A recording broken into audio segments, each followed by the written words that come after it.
Hello, everyone, and welcome to a new episode of Last Best Hope for Conversation, your podcast all about Babylon 5.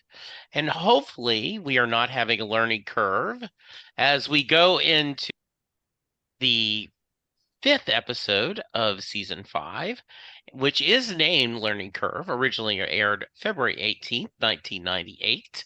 Two Minbari Rangers in training come to the station and learn a difficult lesson, and a new underworld boss tries to take control of Down Below. This is a interesting one, not as in, wow, this was really great, or not necessarily this was really bad. I just think it's an interesting episode. And Karen, let's start with you. Sure. Quick thoughts. I agree with you, but I do think that there's more on the plus side than the minus side in this episode. I love seeing all the politics in the Minbari area, and it was cool to see that kind of stuff. Nice to see how the Rangers are getting along with all the changes that have been going on there. And the underworld boss guy, that wasn't a horrible storyline either. It definitely paled in comparison to the other end of the spectrum, but I do think it tied in well how Rangers, like more of the Ranger mythos in the show. Okay. Lou? Yeah, I think interesting is a very apt description of this episode because the things that I'm most interested in are happening off screen, and we get some needle drops for those, especially with the one with Lanier, which really grabbed my attention. I think I agree with Karen. The underworld story, though, even though it's been done before, is not a bad one. But I just don't think that the actor that they hired to play the mob guy was the right choice. He just came across as a thug. He's more like the muscle of an organization as opposed to the brains, and I think that really hampered that storyline quite a bit. I honestly, I think that might have been one of the reasons they cast him, because they did make a point that if he didn't have all those people around him, he was a coward, and maybe that was part of the thinking. That that could be, but the problem is, you knew from the first minute that you saw the guy he was gonna get sure kicked, his ass kicked, definitely, which is exactly what happened. Yeah, and so there was no suspense in that. There were parts of the episode where you could see he was going to be a coward, right? Yeah, for sure. I just think those storylines work better if you can hire an actor who projects menace through his countenance, his personality, his restraint, his ability to be smarter than everybody else in the room, which that guy never projected for 1 second. I'm not talking, he doesn't have to be the Hannibal Lecter of crime bosses, but he has to have some sort of charisma, and that guy doesn't have any. Yeah. So I liked reading up on him too, Trevor Goddard. A lot of his life, he maintained the fact that he was from Australia and he was an ex-con. And after he died, his father came forward and said, okay, he's from Surrey in England, and he was never in jail. I just want to make sure that his kids don't live with the legacy of their father was an ex-con. Mm-hmm. So he lived a life that he's almost like a, to the extreme, method actor in his life. That he put on an Australian accent, and his whole life was based on this huge personality lie, which I found very interesting. Yeah, I first saw him in Jag. He played a character that was from Australia. Ongoing, yeah. Yeah, and so I know he died fairly young, accidental overdose. I always think of the guy, Toby Leonard Moore. I just looked him up. He's been in Billions. He played James Wesley in Daredevil. He's been a villain in a lot of other things. I like that kind of guy, right? That very smart, he was in the kind of the final seasons of Blacklist as a kind of a slimy congressman. But yeah, I do think it would be more interesting if you had, and maybe because this was going to be a one-off, they wanted that. But yes, if you want that villain that you find likable. Bester is someone, Yeah. even though we despise him, it's interesting to see. I, Um, the yeah, actor also played Kano in Mortal Kombat, which is where my husband and I know him from. okay. Mortal Kombat. Yes. So we start off, we're in Minbari, and they're trying to learn how to meditate. They're doing the training, and I'm thinking, okay, we're going to see Lanier, and Yeah. we don't. So I Yeah. was really surprised about this. In fact, I had not watched this episode in a while. And so I was like, oh, yeah, this is the one where we get to catch up on Lanier. And then I went, no, it isn't. Okay, wow. And one of the things I did enjoy was watching the two leaders of the Rangers, one from the religious cast, one from the warrior cast, this fun banter back and forth that there's still a little bit of a needling of each other, a little bit of going, but it's with good natured. At least that's what I thought. Any thoughts about what we've seen of the Rangers and what we're doing, Lou? Yeah, it's like they've been a bit nebulous, and I still don't really have a total grasp on what their whole deal is. But I was getting shades of kung fu from these. If you remember Yeah, that I series with do. David Carradine, Cap so a ribbon, take the pebble from my hand. yeah, so it was that vibe or wax on, wax off, Karate Kid stuff. So it was okay. I like the rapport between the two teachers. At first, I thought they really didn't like each other until right near the end of the conversation, they broke up a little bit and laughed at each other, smiled at each other. So I thought that was nicely played, and it's interesting to see different races, though there was a predominance of Minbari, naturally enough, and I assume the big guy was the Pakmari, I guess the Takmara. Yeah, Pakmara, yeah, that's Yeah. the one that has the kind of looks tentacle like thing. tentacles. Tentacles. Yeah. Yes. Yeah. So it was a nice little scene, but I also came to realize that how confining the Minbari makeup is if when you have more than one of them in the room, they still blend all together because it's the molding or whatever basically turns their Minbari portion of their head into the looks the same. Hmm. They do a little bit different with the weaving of the skull piece or the bone piece, Yeah. but still they I just couldn't help but think that these two actors, that scene would have played so much better if they were just two normal human characters, because to their credit, I think they do the best they can, but I think a lot of I don't know, their expressiveness, and it's weird because their faces aren't really covered up, but there's just something really distancing about that Minbari makeup at times, and I think I've come to notice it more, especially since the Lin transformed. And I think it's to Bill Mummy's credit that Lin Uris was, because we've seen him more than any other one, he seems to be able to transcend the restrictions of the makeup more than any of the other actors I've seen wear it. So that was just a kind of a weird revelation for me, because we're 5 years into the series and I've never really been that off put by the Minbari makeup. But in this episode, I don't know why, I was just going, because those two teachers and the two students, they were like almost interchangeable physically. So I Yeah. know I was having trouble tracking which character was which in terms of the makeup. Not because obviously the two of them are younger and two of them are older, but I just, for the first time, the Minbari makeup just distanced me from Interesting. the tension that was going on in most of the scenes. Okay. I get that.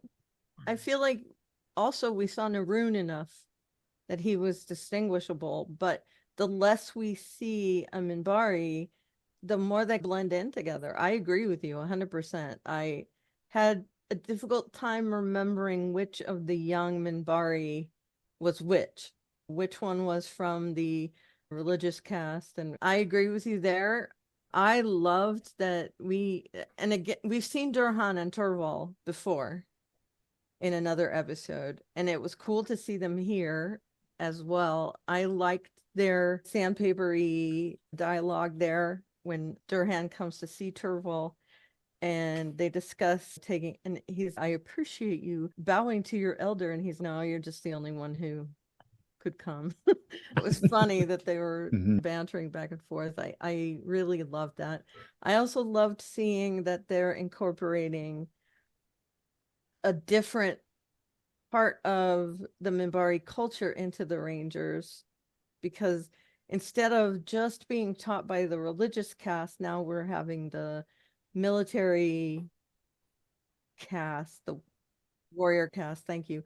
We're having their input, and I think it's to it's going to complement each other. They're going to be more balanced, I think, because we saw with Lanier and Marcus that they could fight, but from what I gathered, maybe some other Rangers weren't that well versed in hand-to-hand combat or whatever, because we're seeing that it's difficult to teach them now how to fight better, where they're taking to the meditation and things like that.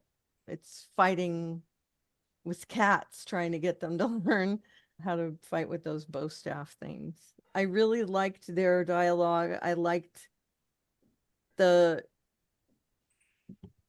that we're seeing, and again, these two episodes back to back were interesting because we're seeing behind the scenes of something that we haven't seen before, and that kind of stuff really interests me. I love the whole thing with the Rangers. I also thought that we would see Lanier in this episode. I am glad that we got the Marcus drop in. So, like in the last episode where we got a little Ivanova tip in, we got a little mention of Marcus in this one, which is cool. An acknowledgement that he's not forgotten. And I also I get why they didn't put Lanier in this episode, because he would have distracted from the storyline, I think. But yeah, it was very good. I like the idea that they acknowledge Lanier is maybe trying a little too hard and Mm-hmm. they're worried about that. The idea that they're trying to figure out what to do with each of these. I thought it was an interesting discussion.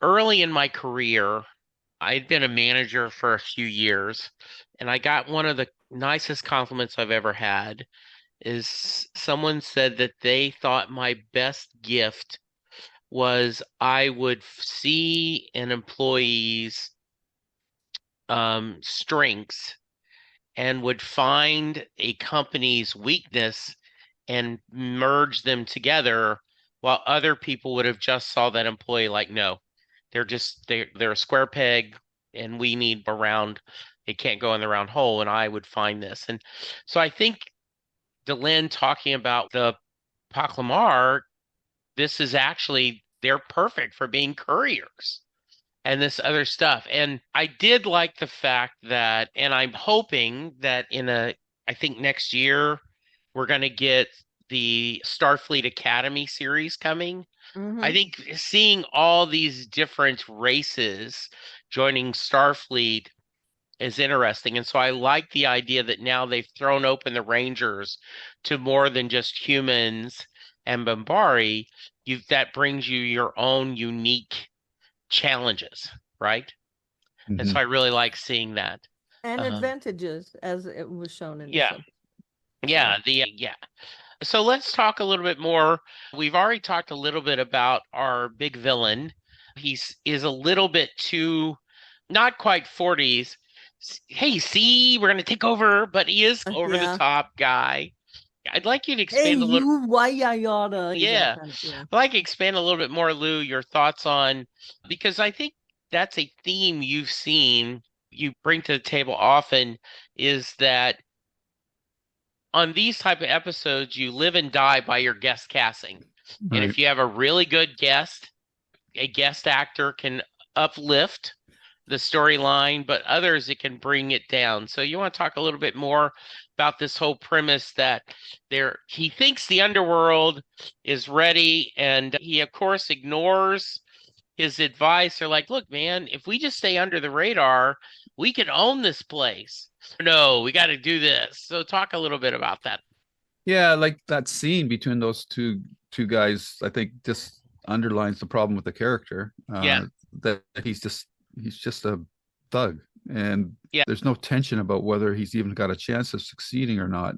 Sometimes I think if they, oddly enough, they would have taken one of the two actors that they cast for the two elder Minbari and had them as as the gangster, I think that would have been that actor probably would have been more effective, because I just find, especially for evil roles or villain roles, restraint is more um, menacing than overt physicality. I think one of the greatest setup scenes is in Silence of the Lambs, when Clarice is meeting Hannibal Lecter for the first time, and she's walking down the corridor, and you see all these wild, mangy, creepy guys, and then you come to Lecter's thing, and there's the guy's just standing there, almost at attention, and he's just very restrained, but yet he exudes this kind of menace that is more in your head than what he's in the person's head than really the character's persona. But that just works so much more effectively for me, and for those kinds of scenes. Like, you can take like scenes from Breaking Bad with what's the guy's name, the lead Bryan actor? Cranston. Bryan Cranston, like when he does his turn, he says, "I'm the guy that knocks at the door," or whatever. That, like, those kind of moments. So that when you get this like overt 20s gangster character, it just doesn't work for me. And I don't know how good this actor was in other roles, but I just thought he was just a big bull in a china shop. I guess is the best way you can say, I can say it. And I don't know if that was the direction he was given to play the character that way, or how the character was written. They obviously hired him for that role, but my impression from this episode is they spent a lot more time casting the Minbari characters than they did the underworld characters. And maybe it was like an A team casting team got that stuff, and the B team had to do the B storyline casting. I don't know, but that's just how it comes off to me. Okay, Karen? Yeah, he was a little better in Jag, definitely. And that's a couple years after this. I would say Mortal Kombat was campy, so he could be this kind of character. Yep. And those are the only two other things I've seen him in. I think this is my worst viewing of him in this episode. He was not convincing at all. I do find it interesting that, and I did read a little bit about the fact that maybe the vacuum left that he was trying to fill was by Mr. Praying Mantis. Yes. Which is like a real long time ago, right? Yeah, first season 1, right? Yeah, so that's 3 or 4 years ago. How many people have they gone through that have tried to take his place? Exactly. And this guy got the furthest? Yeah. I did find that interesting. I liked that we got a little callback to Mr. Praying Mantis. Yes. He was always so ridiculous to me, although I believe him more than Trace. To be honest, right? Exactly. That's the problem. Exactly. Yeah. I think, again, like I said, that storyline wasn't the worst ever, but he definitely is not a stellar example of the casting. Everyone else in this episode was great. Yeah. Even his minions, I think, did a great job. The guy he was arguing with, I would have believed him more. Yeah, exactly. Yeah. So yeah, I like that. I also like that they made Zack a pretty smart guy in this episode as well, because we don't see a lot of his machinations behind the scenes. I like that we're seeing more of him and Garibaldi together, and he's still being mentored by him. But also, I really like that opening scene where they're eating lunch and he calls Lochley over, and Zack's, is there cilantro in this? And yeah, like very hard, because he just knows it's going to be. Yeah, that's a perfect. Why don't we stick with that? And should we? Yeah, let's go a little bit further. Yeah, that Lochley they and are Michael, incredibly great together, I think. Those two, and Abbott and Costello in our previous conversation, and I think the way that those two talk to each other is kind of, whichever one was the smarter one of Abbott and Costello. Which one was that? Was it Abbott? Oh, Costello. So it was like Costello and Costello, whichever, the smarter of the two. Yeah. Maybe it was Abbott. Okay. Yeah. There wasn't a dumb guy Let's put it that No, way. yeah, Yeah, I think But there Costello was a is, shorter guy. Yeah. yeah, there is that kind of mentor-mentee kind of thing, but they still have their who's on first moment there, yeah, Mhm. because Zack is trying very hard to divert from that conversation that Garibaldi is confronting Lockley. And yeah, he knew from the start, oh no, he's calling Lockley over. yeah, We're gonna, yeah. And it's no, just please don't. like, yeah, Yeah, how about them Yankees, right? And just, exactly. and, Exactly. Yeah. yeah, Yeah. Yeah, that was great. And I do also appreciate that Garibaldi didn't drop that we did see that he had an issue with her and it wasn't just gone in the next yeah, episode. I think that was smart of them to continue along that storyline, that Garibaldi is still gonna maybe butt heads with her, and he understands now where she came from, where she's coming from, but there's also a part of him that's okay, you should have known better. You should have, yes, you should have gone against your government because they were breaking the law. He is firmly of the mindset that no matter what your justification is for the side that you took, it was wrong and you should yeah, have known better. So I did, I liked that conversation in both the comedic side of it and also the confrontational side of it. I do like that scene on both of those levels. And I'm assuming it sets up maybe more tension between those two. sure. And we learn other things about her throughout the course of the episode, which I find interesting. But on that scene was mostly just Garibaldi and her butting heads. Lou? Yeah, I thought that scene was really well played. I thought Zach was trying to play peacemaker, was funny. I do get the impression from Garibaldi that he comes away from that confrontation with the vibe that the lady doth protest too much. Yeah. Yeah. Which means that she's hiding something else. And I don't think it's the thing that we're finding out about later on in the episode. I don't think that's the thing. I think there's something else going on there. But Garibaldi and Lockley have been butting heads since the start of the season. And I'm going to ask Karen to put on her romantic prognostication hat here about these two. He's married.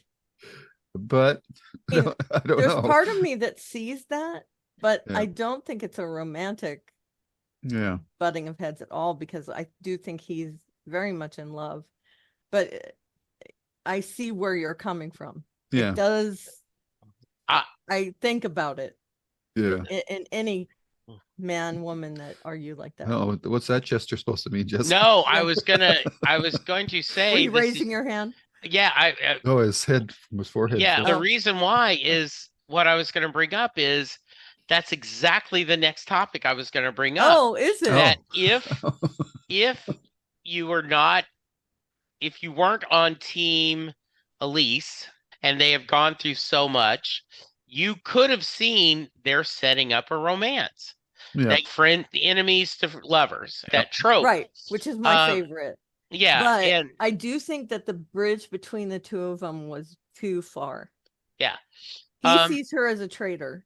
Right. And what I find interesting, right, this unlike Charleston several years ago where it was good, Trump said there were good people on both sides. No, one side were racist KKKs, the other were innocent people, right? And I'm sorry, if you guys have not figured out listening that we are all incredibly liberal, apologize, and sorry. But in this case, and so Garibaldi is black and white in this topic. You're either for us or against us. Right. And which I would think he would be a little kinder considering what he went through. The things that he did, Yeah. But he can write that off as it wasn't him. Yeah. I do have to say this would be much less of a rom-com and more of a dark romance. If anybody knows their genres, feel free to go look that up. But I like dark romances as well. I like all kinds of romances, but dark, it would be like a mafia boss or someone being taken hostage or something like that. Yeah. Definite, very dark themes. And I would think that this would be more of like a dark romance with maybe some humor thrown in here and there. Yeah. Because he definitely is not, he's not into her side at all. I No. don't think he would ever get over that. Yeah. There's part of me that thinks, hey, their banter is very flirty, but again, I Yeah. just don't think it would happen. Yeah. So Garibaldi is taking his duties as presidential security advisor very seriously. Yep. Maybe he's overcompensating because of what happened to him. I could actually see that very Sure. much. Yeah. And I did the response from the rest of the room after Lochley finished her speech Yep. about love, honor, and or not love, but honor and duty. And they all applauded her for that. But it was also great that they showed Garibaldi looked unconvinced still about her. So definitely something's going on there, and he's flittering around Zack's office trying to get access to her file. Yep. So that, although he does bring up a good point. I did this for Sheridan when he came aboard too. Yeah, he has every right to know. Yes. To be honest, I'm surprised he doesn't have the clearance. Actually, yeah, I it's find a good story point. Yeah, it is a good story point, but I agree with you guys. I would think that, yeah, of course you can pull this up. I do think they're having fun with what is her background. And so I've liked that storyline. We do get some reveal that they've had some kind of history, and whatever it is, Delenn does not seem to be happy about it. It's a romantic history. You think so? I mean, oh yes, 100% it is. Okay. They do allude to it when he and Lochley are talking in the elevator. They allude to that as well. And then the fact that Delenn picks up on it is jealous, that is also 100% of foreshadowing into the fact that he and Lochley had a thing. Okay. I'm 100% convinced that's what happened. So I'm guessing we'll see, but all right, let's put that down for the things. Yeah. But why didn't they show the scene where Sheridan answered her question? They jumped from that moment to the next moment. Like he's closing the doors. And then they're lying in bed and they're not looking at each other. Yeah. I don't think he answered. No, I think I'm guessing he told her, but they're trying to keep something. us. Yeah, they're keeping us in the dark. They're keeping us in the dark to build the suspense. Which is not the kind of storytelling I like, but yeah. Well, it was a weird cut. And there was another weird cut in that scene with Garibaldi and Lochley in the cafeteria. At one point, I could swear they set the camera up over Zack's plate, so it was like he wasn't even sitting in his chair anymore. But I don't know if you caught that or not. But yeah, it was a weird camera angle. Yeah, no, I was okay with how they played it because I know that they're setting up something, definitely. And the fact that she's mad about it, that's just, come on. 100%. She's human, right? But the show's really going out of its way to build up her character the last couple of episodes. Maybe because she's new, maybe because there's some sort of storyline there. I'm not sure. Yeah. I feel like we're learning more about her, which it seems a little slow for me. Maybe. I know we're only a few episodes, but she wasn't in one of them. So it was a whole episode where she wasn't even there. And I think we have a missed opportunity there as well. So when in the script book, Joe talks about that he really struggled getting season 5 up and running for a lot of reasons. One, you lose one of your main cast members. 2, you got very short notice that they were going to come back. 3, having to reset because he had done a lot of changes because he didn't think he was going to get 5. And so there's a lot of things that he would redo. He is not proud of this episode. Perspective. Yeah, he just doesn't care for it at all. And in fact, what's interesting, if you go to Lurker's Guide, usually there's a whole section of comments he made. On this one, the only comment he makes is someone said that Lochley should never get away with chewing out a superior like she did Garibaldi. And he said, but Garibaldi isn't her superior. They're on parallel lanes of command, but they both report to Sheridan, right? Yeah. And he says the example, he says, I was a producer and I chewed out Angela Lansbury's son, who was directing an episode of Murder, She Wrote in front of the whole crew and still remained employed. He said, there is that doing. I thought that's an interesting point. If you're going to bring in, this is your third captain of this series. So you had to do something different. And I like that. You do have the benefit of keeping the other captain on the show. Yes. Which we didn't have when Sheridan took over. Right. Yeah. And also, I have to say, I think it was a little inappropriate of Garibaldi confronting her in public as well. Yeah. And I'm disconcerted by the fact that they clapped for her at the end. Yeah, I think that was a little bit. I think that was a little cheesy. Because they're all in the military though, so that's how I took it. Aren't they on the other side, like on? Yeah, but so okay, I'm gonna write in more than we should probably. So let's say this is nothing to do spoilery. I'm saying let's say there's more people on the station that are in our camp that's saying, how the hell is Sheridan forgiven Garibaldi? Like, this guy betrayed him and now he's got this role. What the hell happened?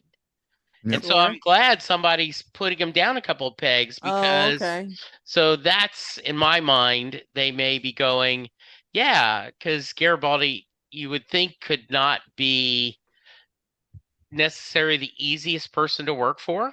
Sure. And I like her sentiment. Yeah. I just think with everything they've recently gone through, knowing that she was on Clark's end of it. Yeah. They wouldn't be happy, but I get what you're saying. And I wonder, though, if maybe she was never forced to make a choice because she was somewhere else. I don't know. But yeah, it is an interesting that have to serve together. And the discussion is, why did he pick her? And is that because he's trying to blend things together by having amend things? Yeah, having a member of the Confederacy in his cabinet. It has to be difficult, though, for someone to come in that was on the wrong side of history, and then command all these people.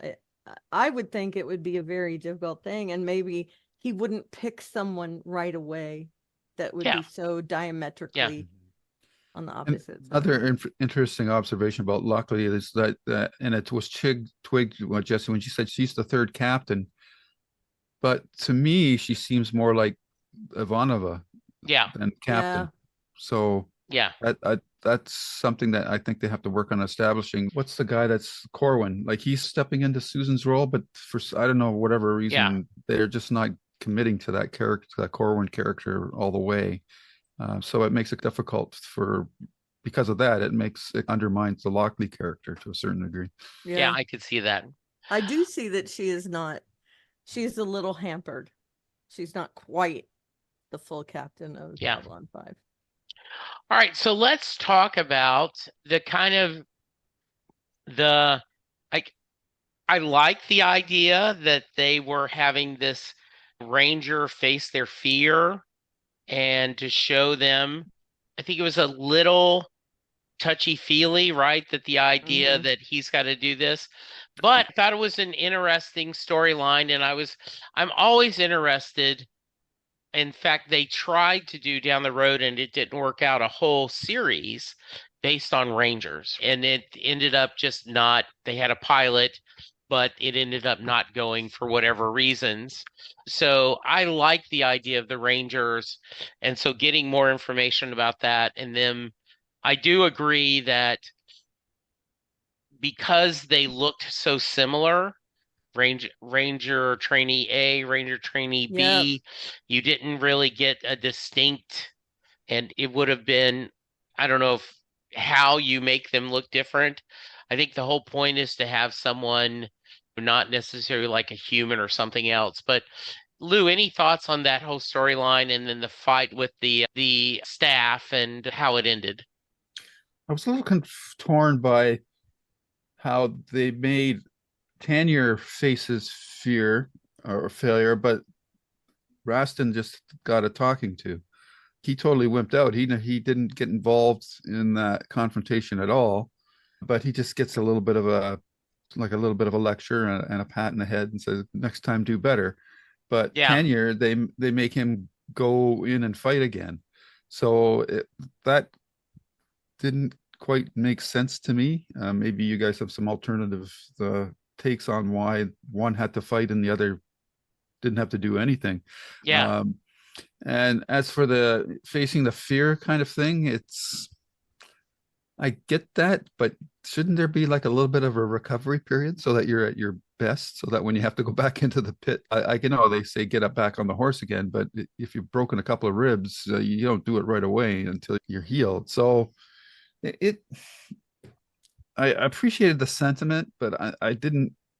The execution didn't quite work for me on those two counts with those two different students. Yeah, fighting a guy that's never used a staff also seems unfair to me. It's like and I do love the battle in the Phantom Yeah. Menace, but like when two Jedi are attacking one Sith, that doesn't seem proper to me. Like it should be a one-on-one battle. I know Okay. there's a dual lightsaber kind of thing going on there, and this part of the story kind of reminded me of that. So I guess I'm carrying baggage from the Phantom Menace into the Okay. 1-5. I've blocked out the Phantom Menace, to be honest. I think here's my view on the whole what they were treated like separately. I think that the whole thing with okay, ten, what's the one? Tenier Yeah, is the one who was beaten up. The whole thing with him is exposure therapy. He has to conquer that fear, or else he won't be able to fight again. Like he will be afraid of it. Yeah. And I think with the other guy, it's not like he won't be able to change unless he is forced into a corner. I think he's learning his lesson a different way through kind of shame. And I just think it's two different ways to come at things. One of them is cerebral and the other one is physical. And I think they were treated in that way for each side of it. I agree with you. I think he should have been able to recover a little better, or maybe pumped with adrenaline or whatever their equivalent is to Yeah. maybe get back up there and fight. I think it was trying to show that they are an elite fighting force compared to a thug or someone like that. Yeah. And I also think that from what they learned from these two listening in, they figured that this guy was not going to fight back very well. I love that the Trace is just, no, don't hurt me. Yeah. And I think it was unfair without the Denbach, to be honest. It was hand to hand, even one-on-one would have been unfair.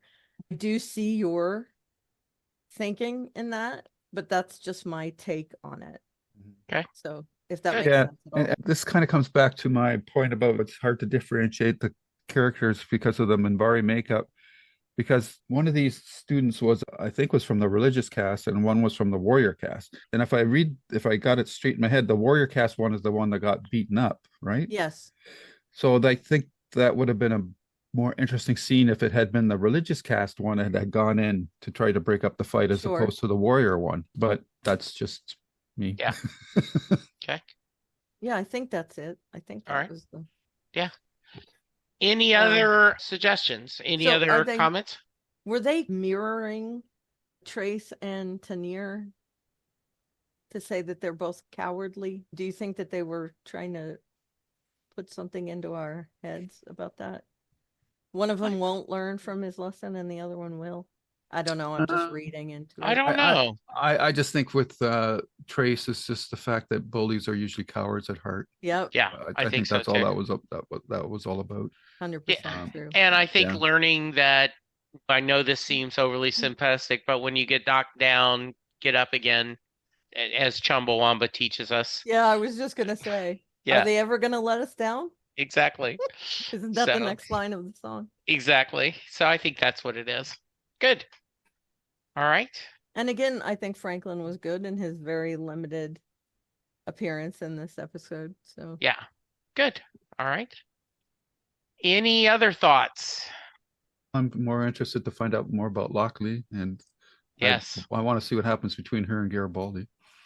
Yeah, I do Yeah. too. I think that's going to be very interesting. And I'm glad to see Garibaldi has a lot more things to do this season so far. Yep. Yeah. I do want to mention also, they mentioned that Delenn has asked for Tenair to be assigned to the Royal Guards. Yeah. Yes. And I'm assuming that might be a lamp hanging thing, because why else would they throw that in Yeah. there? And yeah, and it's a good thing you brought that up because the other lamp hanging thing is the one teacher talking about how Lanier is really pushing himself Right. hard and training and trying to prove himself to somebody. And who that somebody is, we all know, but the teacher doesn't know. And I'm Yeah. surprised that the Lynn didn't say anything to him, but Yeah. because they seem to be close. Could it just be that it's not her story to tell? Yeah. She doesn't want to out Lanier. Yeah, I don't know. I think Probably, we're curious to but it see, leaves right? him but it leaves him in a dangerous. They're both Yeah. noting that he's in a what's the right word? That his motivations are not pure, or that he's Right. compromised, or he's doing something for the wrong reasons. And they're worried about what's going to happen. And it's a shoe drop, maybe also, or a flagpole moment that they mentioned that he thought that Marcus was never going to make it as a ranger because he had a guilt complex. So maybe that's what they're trying to hint at, what's going on with Lanier as well. Yeah, and I wonder the idea, I like the idea that you can't run away from your problems. Yeah. Seems very kung fu-ish, like the idea that you can't going to a monastery or joining the military is not necessarily your baggage comes with you. And so I think that's said. Good. All right. Anything else? Okay. Good. All right. Lou, what the you have telepaths, Yeah. Oh yeah, the telepath. they We forgot about that. Garibaldi. Yeah, he's got Garibaldi's, two of them. yeah. I guess they're all into the long hair because at first I was like, wait a minute. Yeah. What? Why is he? Oh, it's not Byron. It's just another person with long hair. I Yeah. think, wasn't he the one that was like standing behind Byron? There Could was be. another long-haired dude in Yeah. that. And it's a weird dynamic there because Garibaldi says he doesn't want to use him more than he needs. And he's like laying out the problem with telepaths right in front of the telepaths. They probably already know it because they can read Yeah. minds, but it was just weird that he's talking to them as though they're not in the room. Yeah. So that was a weird conversation. And they just look at each other and they walk out of the room, which is fine because they're telepaths. But I just find the way the telepaths are acting as refugees is very weird because Yeah. as I think we talked about this with when they first showed up, it's like they don't seem very grateful that somebody finally gave them a place to call home. And yeah, they're not putting forth the best impressions as a community. Yeah. Yeah, I'm assuming there's a reason for that, because we've seen that they have another agenda. I just looked. William is the long hair that was meeting with Okay. Garibaldi. He was in the other two episodes with the telepaths. Rosa was the female, and she was not. This is the only episode she was in. Yeah, I thought we had seen William. I think William is one of the ones that when Garibaldi goes to talk to the head dude, that he's one of the dudes that's like in the way. Is he reading the book or something? No, he's just reading Garibaldi's mind and hey, you can go no further, that kind of in that room. And I think he was standing behind Byron in the other episode. But I know this has nothing to do with what we're talking about. It's just I like seeing the same continuity of actors. Yep. Okay, good. Yeah, this is a major plot line in season 5, obviously, and we know that they've shared with us that this is not necessarily one that works out well. So I think we're all waiting to see what happens to that. Yeah, I think that's not a spoiler for us. It's been telegraphed rather well that there's a reason they're here and it's not going to end well. Yeah, good.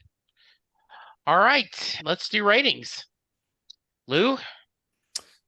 I'm going to give this one 7.5 courier delights.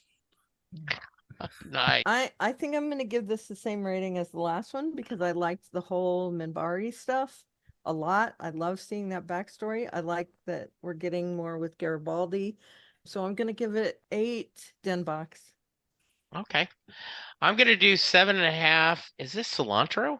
Nice. Very Do you think nice. he's one of those people that cilantro tastes like soap? Do you think Yes, he Yeah. absolutely. I think My it is. husband is one of those people. Yeah, cilantro is not something that we love a lot in this house either. Mm.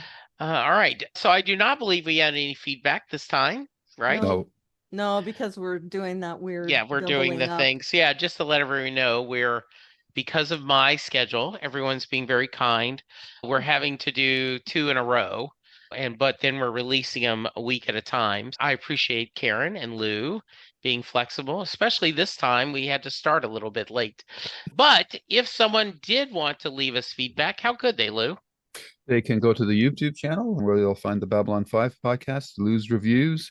And also there is the JKL Media podcast that we do, where we do one-offs of limited run series or movies, comic books, and so forth.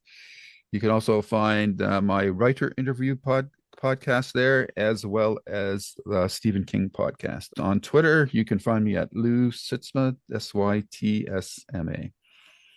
All right. And Karen? You can email us at jklb5podcast@gmail.com. I would say, even though we're normalizing our schedule coming up, feel free to send in feedback for any upcoming episode because Lou and I won't read it until the day of recording. It's safe to send in anything you want, like Texas has sent in stuff ahead of time and things like that. It would be cool to do that. And if you want to find me, I am at Oliveria on various social media sites, and my blog is allystuff.com. There's a landing page with a bunch of links and interesting information. Good. And I am at Jesse Jackson DFW on Twitter, coming up on Set Listing Bruce. I just recently talked to David Wild, who is a longtime Rolling Stone contributor. He also has been writing the Grammy since 2001. He and I had a wonderful conversation. And coming up, Sylvan Groth, who does my Perfectly Good podcast with me, we had a discussion about there is a new documentary out on PBS, which is all about it is a special highlighting Bruce Springsteen's Nebraska. It's not a true documentary, but it is Warren Zane talking about he had written a book about it.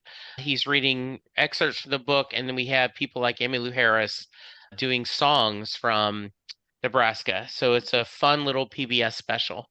And Sylvan joined me to talk about that. And I think that's all we got. We will be back in a week to talk a couple more episodes on episode 5 or season 5. In the meantime, please give us feedback. We'd love to hear your thoughts. Thank you, Lou. Thank you. Thank you, Karen. Thank you. And we will talk to you next week. Goodbye. Bye-bye, everyone. Yay. Super. See you.